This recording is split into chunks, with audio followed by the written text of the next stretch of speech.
Jesen je vrijeme kada pripremamo naše voćke za narednu godinu. Tu se podrazumijeva obrada tla, uništavanje korova, gnojidba, zaštita i orezivanje. Da bi naše biljke u narednoj godini imale velik broj kvalitetnih plodova, moramo uraditi sve ove radnje. U prvom redu tu je zaštita od bolesti i orezivanje.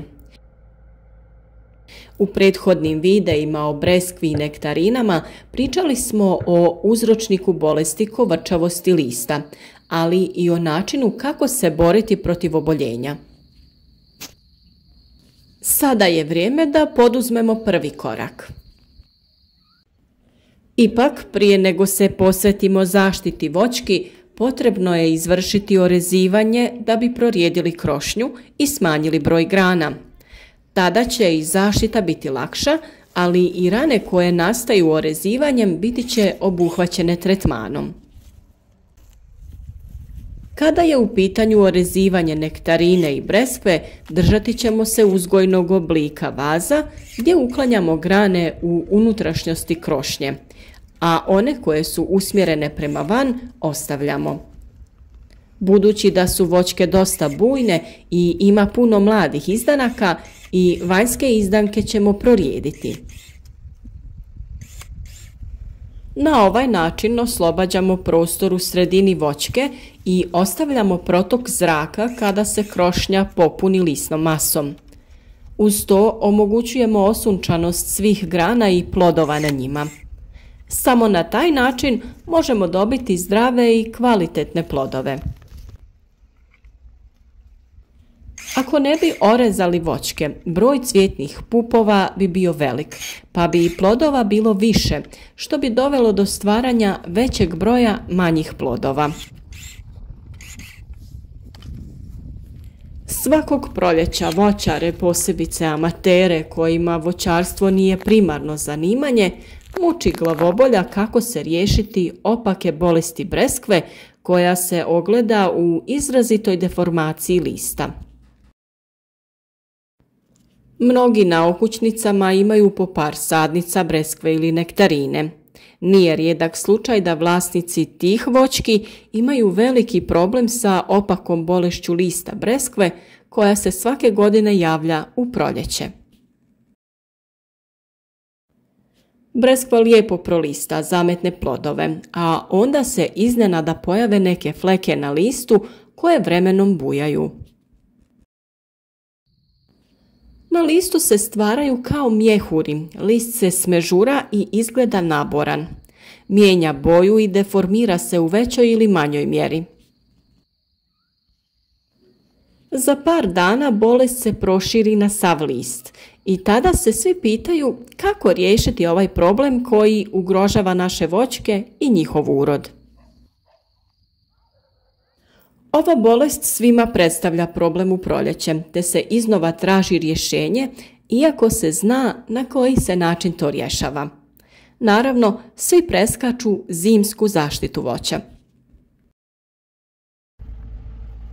Svi oni koji imaju veće plantaže breskvi ili drugog voća nemaju ovaj problem, jer na vrijeme se pobrinu i zaštite biljke. No, da bi se borili sa ovom bolesti, moramo znati šta joj je uzrok.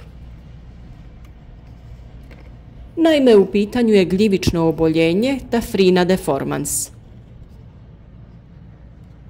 Spore gljivice prezime u kori voćke, na granama i grančicama i ispod pupoljaka. Ova informacija je važna i pomoći će za pravilno uništavanje ovog uzročnika bolesti. Optimalna temperatura za klijanje spora je oko 20 stepeni Celzijusa, s tim da klijavost počinje i na nižim temperaturama. A to su upravo proljetne temperature kakve najviše pogoduju razvoju ove gljivice. Infekcija nastaje u trenutku otvaranja lisnog pupa. Razvoj ove gljivice naglo usporava čim temperature narastu preko 26 stepeni Celzijusa, a prestaje se razvijati na temperaturama višim od 30 stepeni.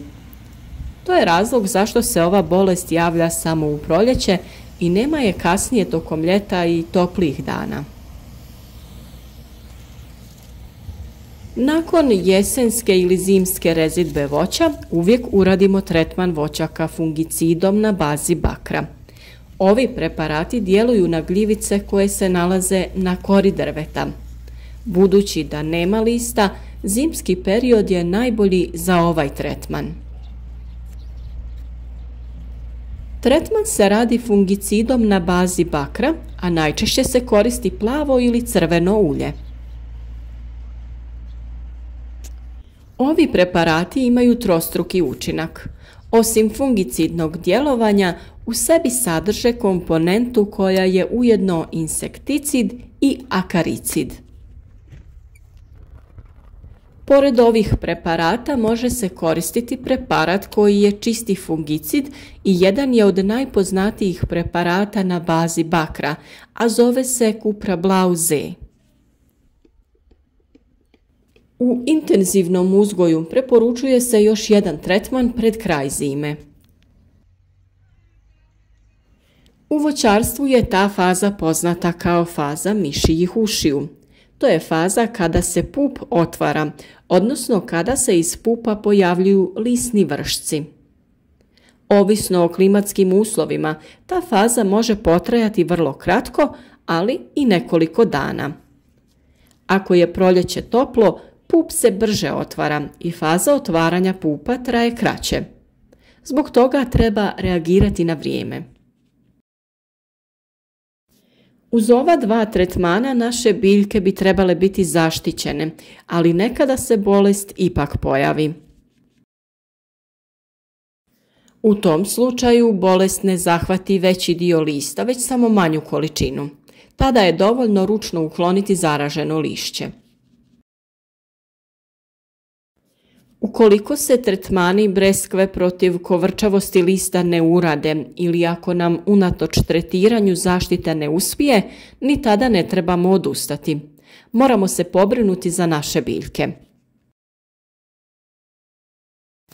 U tom slučaju jedino što se može uraditi je ručno kidanje zaraženih listova. Tako se smanjuje prijenos zaraze na nove zdrave listove i potiče se obnavljanje lisne mase. Ako bolest ipak uzme maha i izmakne kontroli, odnosno ako se zarazi sav list, onda ne vrijedi trošiti vrijeme oko kidanja tih listova. Taj list će svakako otpasti. Tada će taj postupak regeneracije lisne mase trajati duže, što može utjecati na plod. Malo je vjerovatno da ćemo imati kvalitetan ili čak bilo kakav plod ako jedan dio vegetacije nemamo lisnu masu preko koje se biljka hrani. Također, plod je potrebno prorijediti. Inače, dobro oplođene breskve treba prorijediti kako bi plod bio krupniji. Upravo kod pojave kovrčavosti lista breskve, plod dodatno treba prorijediti kako bi se biljka lakše regenerirala i kako bi se lakše vratila u život. Isto tako trebamo potaći rast nove zelene mase. To se postiže prehranom dušičnim kan gnojivima. Kan je potrebno baciti odmah po pojavi kovrčavosti lista. Polovinom ili krajem 5. mjeseca doći će do viših temperatura zraka i razvoj tafrine deformans će usporiti, a potom i nestati.